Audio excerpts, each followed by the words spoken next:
Nas montanhas dos Cárpatos, a 40 quilômetros da aldeia mais próxima, existe um monastério ortodoxo que foi abandonado em 1952, sob circunstâncias que o governo romeno manteve classificadas por 60 anos. Quando os arquivos finalmente foram desclassificados em 2012, revelaram algo perturbador. Todos os 12 monges que viviam no monastério de São Sava foram encontrados mortos em suas celas, ajoelhados em posição de oração, com expressões de terror absoluto congeladas em seus rostos. Nenhum apresentava ferimentos, nenhum sinal de luta. E todos tinham as mesmas palavras gravadas em suas próprias palmas com suas próprias unhas. Ele acordou. Em outubro de 2023, uma equipe de 4 exploradores urbanos conseguiu permissão, ou melhor, subornaram um guarda florestal para passar uma noite no monastério. A equipe era liderada por Alex Dumitrescu, um blogueiro de 29 anos especializado em lugares abandonados. Sua namorada Ioana, fotógrafa profissional, e 2 amigos, Radu e Cristina, ambos estudantes de história. Chegaram ao monastério ao entardecer, quando as longas sombras das montanhas já começavam a engolir o vale. A estrutura era imponente mesmo em ruínas. Paredes de pedra de quase 1 metro de espessura, uma igreja central com uma cúpula desmoronada e um complexo de celas monásticas formando um quadrado ao redor de um pátio interno coberto de vegetação selvagem. Isto é incrível, Ioana sussurrou, já tirando fotos. A qualidade da luz que filtrava através das janelas quebradas criava um efeito quase sobrenatural. Alex estava configurando sua câmera para fazer um tour ao vivo, quando Radu fez uma descoberta perturbadora. Pessoal, venham ver isto. Ele estava agachado próximo à entrada da igreja, iluminando algo no chão de pedra. Eram marcas de arranhões, profundas e deliberadas, formando palavras em romeno antigo. Cristina, que estudava linguística, traduziu com voz trêmula. Não entre na cripta. Ele dorme abaixo. Se ele acordar, todos morrem. Trancamos a porta. Lançamos a chave no poço. Que Deus tenha piedade de nossas almas. Assustador, disse Alex com um sorriso, filmando as inscrições. Perfeito para o blog. Vocês acham que há mesmo uma cripta aqui? Cristina consultou o mapa do monastério que havia encontrado nos arquivos. De acordo com isso, sim, sob a igreja, era um ossuário onde guardavam os ossos dos monges falecidos. Ela olhou para os outros com inquietação. Mas as inscrições dizem que trancaram. Devemos respeitar isso. Vamos apenas dar uma olhada, insistiu Alex. Não vamos profanar nada. Só queremos documentar. Encontraram a entrada da cripta atrás do altar destruído.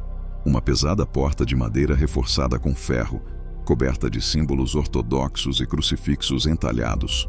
Cadeados modernos e correntes a mantinham firmemente fechada, aparentemente adicionados pelas autoridades após o incidente de 1952. Bem, isso resolve, disse Ioana, aliviada, mas Alex já estava examinando os cadeados. São velhos, oxidados. Acho que consigo. Alex, não. Cristina o alertou. As inscrições são um aviso. Os monges morreram tentando manter algo lá embaixo. Mas a curiosidade, ou algo mais escuro, mais compulsivo, havia tomado conta de Alex. Com uma barra de ferro que encontrou nos escombros, ele forçou o primeiro cadeado. O metal cedeu com um estalo. O segundo foi mais fácil. E quando o terceiro se partiu, um som veio de trás da porta. Um suspiro, como se algo lá embaixo tivesse exalado após décadas prendendo a respiração. A porta se abriu sozinha. Lentamente, as dobradiças antigas guinchando. Um frio inatural jorrou da escadaria que descia para a escuridão, tão intenso que formou névoa instantânea no ar mais quente da igreja. E com o frio veio um cheiro, não de decomposição, mas de algo mais antigo, mais fundamental. Terra virgem, pedra milenar, e sob tudo isso, algo metálico e errado. Eu vou descer só até onde a luz alcançar, disse Alex, já com um pé na escada. Ioana o segurou. Amor, isso não está certo. Podemos sentir. Todos nós podemos sentir que isso não está certo. Ela tinha razão. Todos sentiam. Uma pressão no peito. Uma voz sussurrando em suas mentes que não era pensamento próprio, mas algo invasivo, algo de fora. Desçam, vejam, compreendam. Estive tão sozinho. Alex desceu. Os outros, compelidos por algo que não conseguiam nomear, medo sim, mas também uma curiosidade mórbida que parecia externa, injetada, o seguiram. A escada em espiral descia 15 metros sob a igreja. O ar ficava mais frio a cada degrau e suas lanternas pareciam ter dificuldade em penetrar a escuridão, como se a própria sombra tivesse substância. A cripta era maior do que esperavam. As paredes eram nichos, centenas deles, cada um contendo ossos organizados cuidadosamente, crânios empilhados, ossos longos arranjados em padrões. Mas no centro da cripta havia algo que não deveria estar ali. Um sarcófago. Não de madeira simples como seria apropriado para um monge, mas de pedra negra esculpida com símbolos que pareciam muito mais antigos que o monastério cristão. E o sarcófago estava aberto. A tampa pesada estava empurrada para o lado, apoiada em ângulo contra a base. Que diabos? Radu se aproximou, iluminando o interior. Estava vazio, mas as paredes internas mostravam marcas, arranhões profundos, como se alguém tivesse sido enterrado vivo e lutado para sair. E gravado no fundo, em letras que brilhavam fracamente com uma fosforescência própria, um nome. Vladislav Tepes, 1476. Tepes, Cristina sussurrou. Como Vlad Tepes. Vlad, o empalador.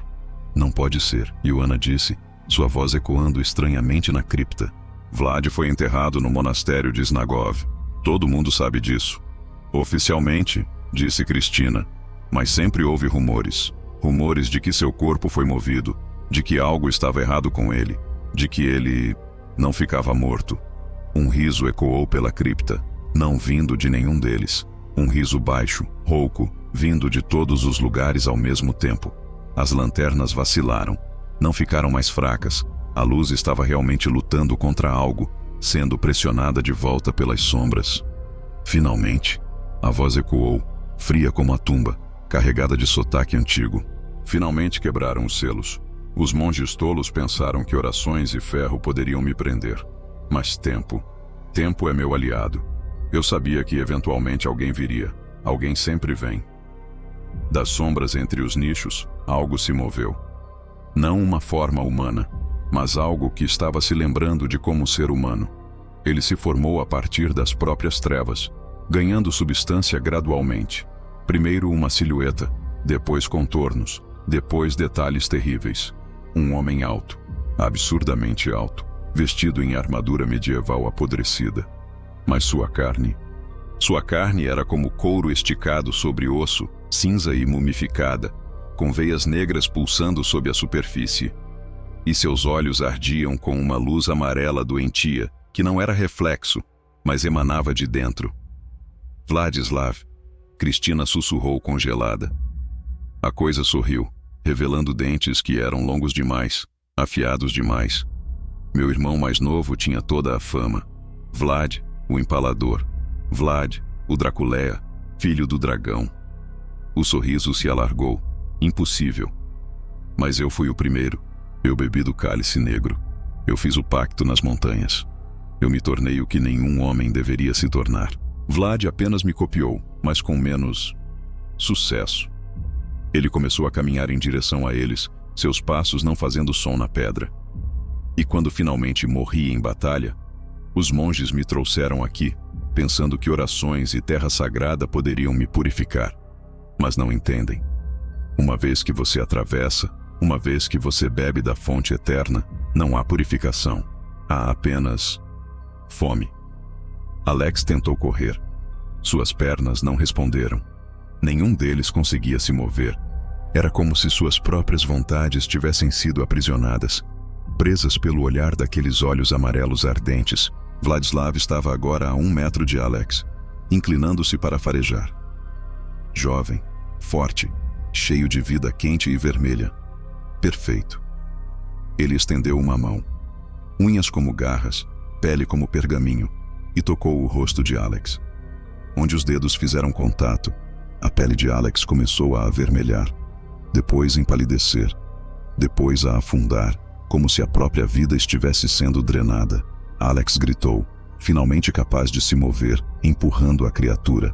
Vladislav riu, o som ecoando obscenamente. Oh, ainda há luta em você. Bom, o sangue tem gosto melhor quando temperado com medo. Foi Ioana quem agiu. Ela arrancou o crucifixo de seu pescoço, um presente de sua avó, benzido pelo patriarca ortodoxo, e o pressionou contra a criatura. Vladislav recuou, sibilando, mas não com dor, com desdém. Símbolos, sempre com seus símbolos. Funcionavam quando eu era novo, quando a transformação era fresca.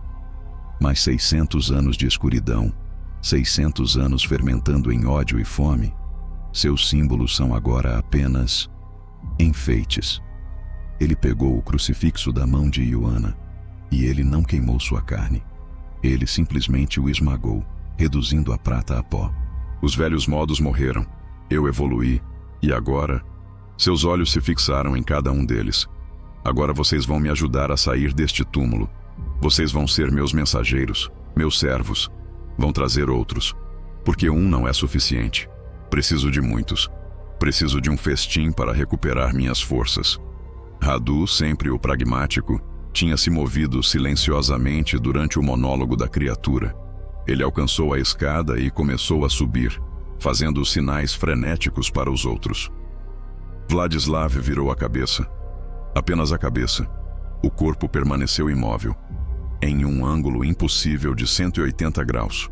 Correndo? Para onde? Todos os caminhos levam de volta a mim agora. A escada por onde Radu subia começou a se transformar. Os degraus se tornaram inclinados, depois se transformaram em um túnel que descia, não subia. Radu estava correndo para cima, mas acabando mais fundo. Quando percebeu, gritou, tentou retornar, mas o túnel agora se estendia infinitamente em ambas as direções. Espaço é flexível, aqui embaixo. Vladislav explicou casualmente. Esta cripta existe parcialmente em outro lugar, entre mundos. É por isso que os monges nunca poderiam me manter preso verdadeiramente. É por isso que eu sempre esperava. E agora, o selo foi quebrado.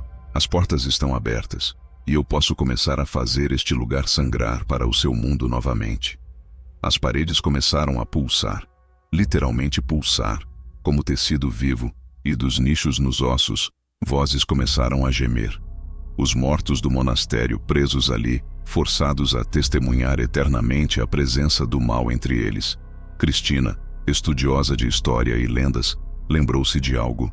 Com voz tremendo, ela perguntou: "O que os monges fizeram? Como eles te aprisionaram originalmente?" Vladislav sorriu, apreciando a pergunta. Esperta. Eles não me aprisionaram com símbolos ou orações. Eles fizeram um sacrifício. 12 homens santos, entregando suas vidas voluntariamente, criando um selo de almas puras. Eles se ajoelharam em suas celas e cortaram suas próprias gargantas simultaneamente à meia-noite, dedicando suas mortes a me aprisionar. Esse tipo de magia, esse tipo de sacrifício, tem poder. Tinha poder. Ele se aproximou dela. Mas selos feitos com vida podem ser quebrados com vida. E vocês tão gentilmente quebraram as correntes físicas. Agora tudo o que preciso é do sangue de vocês para dissolver o selo espiritual. 3 de vocês devem morrer aqui, por escolha própria, presos para sempre neste lugar, substituindo 3 dos 12 monges. Ou... Ele pausou, saboreando o momento. Todos vocês morrem por minha mão, e eu fico livre de qualquer forma. Apenas leva mais tempo, e é muito mais doloroso para vocês. O ultimato pairou no ar frio. Alex, Ioana, Cristina e Radu, que havia aparecido novamente no centro da cripta, a geometria impossível finalmente o cuspindo de volta, se entreolharam. "Isso é loucura", Alex disse. "Não vamos morrer por causa de um monstro megalomaníaco." "Então todos vocês irão sofrer." Vladislav sibilou, e de repente estava ao lado de Alex, mais rápido do que olhos humanos poderiam seguir. Suas garras perfuraram o ombro do rapaz, e Alex gritou enquanto o sangue jorrava: "Vou começar com você. Vou beber devagar. Vou fazer durar dias." "Pare!" Cristina gritou. Eu fico, voluntariamente. Deixe-os ir, e eu fico." Não! Ioana protestou, mas Cristina balançou a cabeça, lágrimas escorrendo. Alguém tem que contar. Alguém tem que avisar. Se todos morrermos aqui, ele fica livre e ninguém saberá. Mas se 3 ficarem, talvez o selo o prenda novamente. Talvez dê ao mundo uma chance. Vladislav soltou Alex, estudando Cristina com interesse renovado. Sacrifício voluntário. Sim, isso tem o sabor certo. Mas preciso de 3. Seu olhar passeou pelos outros. Radu engoliu em seco, depois assentiu lentamente. Eu também. Deixe Alex e Ioana irem. Eles têm uma vida juntos. Ele sorriu tristemente. Eu não tenho nada esperando por mim lá fora que valha mais do que salvar o mundo de você. 2. Vladislav contou saboreando. E o terceiro? Silêncio. Alex estava segurando o ombro ferido, apoiando-se em Ioana. Ioana olhava entre seus amigos e seu namorado, o horror da escolha visível em seu rosto. Eu não posso, ela sussurrou. Desculpem, eu não posso. Então eu posso. Uma voz veio das sombras. Todos se viraram. Uma figura saiu dos nichos. Um monge idoso, translúcido, claramente um espírito. Eu sou Hierodeacon Stefan. Fui o último sobrevivente em 1952. Fui covarde. Deixei meus irmãos se sacrificarem enquanto eu fugi. Carreguei essa vergonha por décadas como espírito preso. Deixe-me completar o que deveria ter feito há 70 anos. Vladislav franziu o senho. Um espírito? Seu sacrifício seria mais fraco que... Mas é um sacrifício adicional. Stefan interrompeu. 4 em vez de 3. Isso deve ser suficiente. E você sabe que estou certo. A criatura considerou, depois assentiu lentamente. Muito bem. 4 almas presas eternamente neste lugar. Vocês, ele apontou para Cristina, Radu e Stefan, ficarão nos nichos, conscientes mas imóveis, parte das próprias paredes deste monastério, vigiando-me para sempre. E vocês 2? Ele olhou para Alex e Ioana. Vão correr. Vão avisar a quem quiserem. Mas saibam disso. Seus amigos sofrerão todos os dias, presos em pedra e escuridão, por causa da sua covardia. Cristina abraçou Ioana. Não é covardia sobreviver. Conte nossa história. Certifique-se de que ninguém mais venha aqui. Sele a entrada. Queime o monastério se for preciso. Apenas mantenha outros longe. Os sacrifícios aconteceram rapidamente. Cristina, Radu e o espírito de Stefan se posicionaram em 3 nichos vazios. Vladislav falou palavras em uma língua mais antiga que latim, mais antiga que grego, uma língua de quando o mundo era jovem e escuro. Os 3 começaram a se petrificar, seus corpos se fundindo com a pedra, seus rostos congelando em expressões de aceitação resignada. Cristina manteve seus olhos em Ioana até o último momento.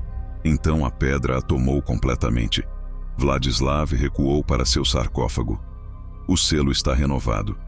Mas lembrem-se, selos podem ser quebrados novamente. E eventualmente, eles sempre são.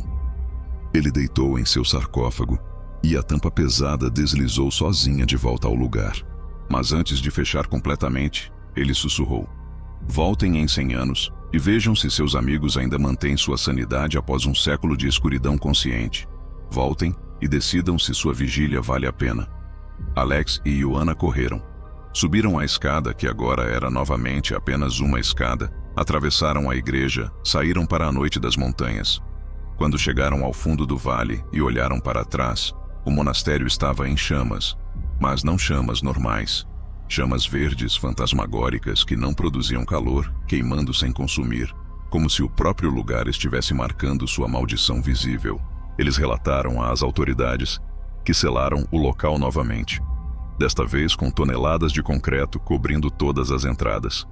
Mas os habitantes locais sabem que nas noites de lua nova, você pode ouvir 3 vozes cantando do monastério selado. Um réquiem eterno, um aviso, uma vigília que nunca termina. Alex e Ioana nunca se recuperaram. Separaram-se 6 meses depois, incapazes de olhar um para o outro sem ver o rosto de seus amigos congelado em pedra. Alex desenvolveu severa claustrofobia e nunca mais entra em estruturas fechadas. Ioana parou de tirar fotos, dizendo que cada vez que olhava através da lente, via Cristina petrificada. E todas as noites, Ambos sonham a mesma coisa. Eles estão de volta na cripta, e Cristina está chamando-os, sua voz vindo de dentro da pedra, implorando para ser libertada, dizendo que 100 anos são longos demais, que eles precisam voltar, que precisam salvá-la, que ela não aguenta mais. Mas eles sabem que não podem voltar, porque se quebrarem o selo novamente, desta vez não haverá voluntários suficientes, e Vladislav sairá, e então o verdadeiro pesadelo começará.